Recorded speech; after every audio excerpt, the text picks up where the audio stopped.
Nous sommes aujourd'hui dans la salle d'ethnographie du Musée d'Histoire Naturelle et d'Ethnographie de Colmar. C'est une collection un peu particulière car elle présente des objets des 5 continents.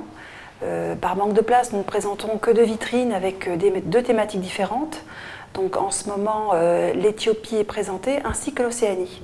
Aujourd'hui, nous allons parler d'un crâne d'ancêtre, le crâne qui est à côté de moi et qui représente donc un symbole très important dans la culture océanienne. Tout d'abord, je voulais vous préciser que tous les objets qui sont rentrés au musée, tous les objets ethnographiques, sont arrivés entre 1870 et 1930, grosso modo. Et ce crâne est venu avec toute une série d'objets, une trentaine d'objets environ, arrivés dans un grand panier en osier. Et c'est un don de Jean d'Agnières-Ors.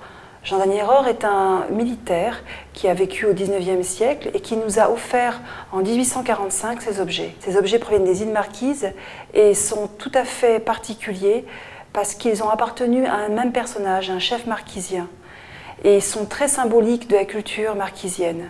Il y a des objets domestiques, mais aussi des objets propres aux rituels de la guerre, des objets de cérémonie, et il y a aussi des objets religieux ou à vocation religieuse, comme ce crâne à côté de moi, qui représente un crâne d'ancêtre, recouvert d'un textile aussi spécifique de la culture océanienne, qu'on appelle le textile tapa. Le tapa, c'est une écorce interne d'un mûrier, de l'arbre qui sert aussi pour faire de la soie. Et cette écorce interne de mûrier va être battue, ramolli avec un bois de fer par les femmes des îles d'Océanie pour ensuite en faire un textile.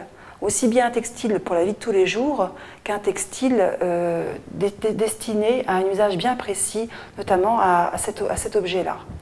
Le textile, comme tout textile, peut être à ce moment-là décoré, soit de motifs géométriques comme le tapa qui est derrière moi, soit de motifs symboliques, comme on trouve sur le crâne. Vous remarquerez que le crâne est composé de plusieurs éléments.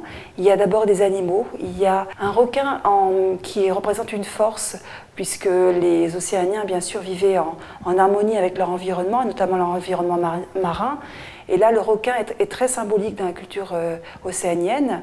Petite anecdote, il reste plus que très peu de crânes de cette fabrication et de cette époque en Europe. On en compte moins d'une dizaine en Europe et il se trouve que le crâne qui est présenté dans un musée de Berlin comporte aussi le même requin. Puis vous avez sous les yeux, au niveau du nez, une raie manta avec 2 ailes triangulaires, symétriques.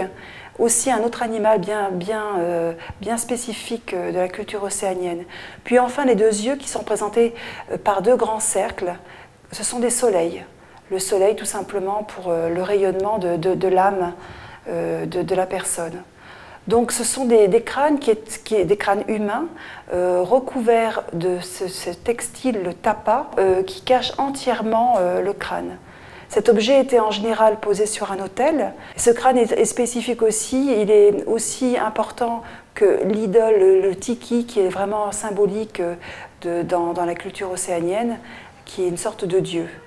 Donc là, vous avez vraiment une pièce assez extraordinaire, en très bon état en plus.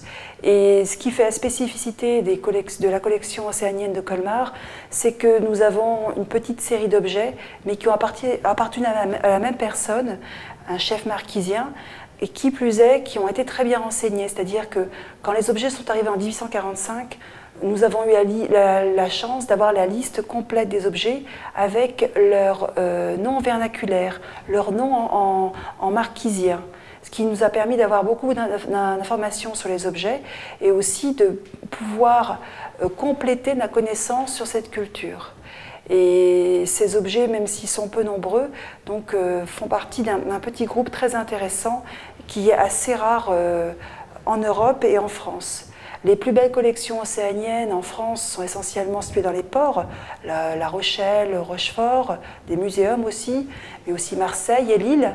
Et il se trouve qu'à Colmar, qui n'est pas un port, c'est un peu une exception.